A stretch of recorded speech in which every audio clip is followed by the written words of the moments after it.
আসসালামু আলাইকুম। আশা করি সবাই ভালো আছেন। আলহামদুলিল্লাহ আমরাও ভালো আছি। তো আজকে আপনাদের সাথে শেয়ার করব হচ্ছে পোলাওর ভাত রান্না করব। তো পোলাওর জন্য আমি কী কী নিয়ে নিয়েছি দেখেন। এখানে আদা রসুন বাটা, গরম মশলা, পেঁয়াজ। আমি পেঁয়াজটা এখান থেকে অর্ধেকটা দিব আর অর্ধেকটা বেরেস্তা করে নিব। তো চলেন রান্নাটা শুরু করি।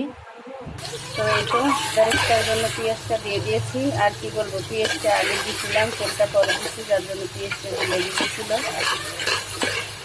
এই পেঁয়াজটুকু আমি বেরেস্তা করে নামিয়ে নেব। তো হতে থাক।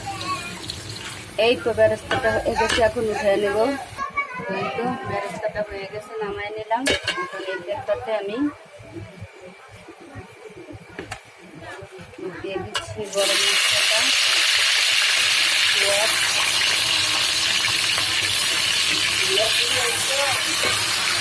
দিয়ে দিয়েছি আদা রসুন বাটা, কাঁচামরিচ আর পোলাও চালটা আমি দিয়ে রেখেছি।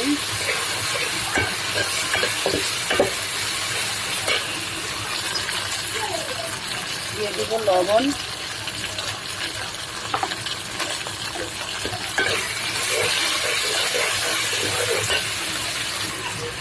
এখন দিয়ে দিব ধুয়ে রাখা পোলাও চালটা,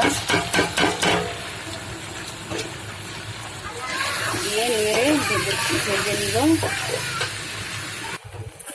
এখন চালটাকে খুব সুন্দর করে যে ভেজে নিয়েছে, এখন আমি পানিটা দিয়ে দেবো না।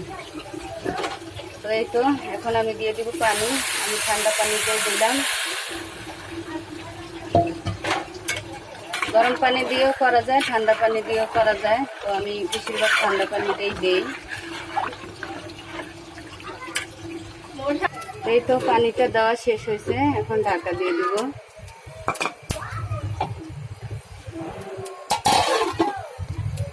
ওই তো দেখেন বলক এসে গেছে। এই পর্যায়ে আমি চুলার জালটা কমিয়ে দিব, চুলার আঁচটা মিডিয়াম করে দিলাম, ঢাকা দিয়ে দিব। তো দেখেন এই পর্যায়ে সমান সমান হয়েছে পানিটা। এখন আমি তাওয়া উঠিয়ে দেব। তো এই তো দেখেন এই যে তাওয়া বসিয়ে দিয়েছি, এখন হতে থাক। তাওয়াটা গরম হলে চুলাটা একবারে কমিয়ে দিব, তাওয়ার তাপেই হবে। তো এই তো দেখেন চালটা এই পর্যায়ে আমি তাওয়াটা কমিয়ে দিছি, হাফ বয়েল হয়েছে। তো তাওয়ার তাপেই হয়ে যাবে। তো এই তো ঢাকা দিয়ে দিলাম, হতে থাক। তো ওইভাবেই তাওয়াতে জাল কমিয়ে দিয়ে দেখেন হয়ে গেছে পোলাওটা আমার। এখন ভেজে রাখা বেরেস্তাগুলো এই যে দিয়ে দিব।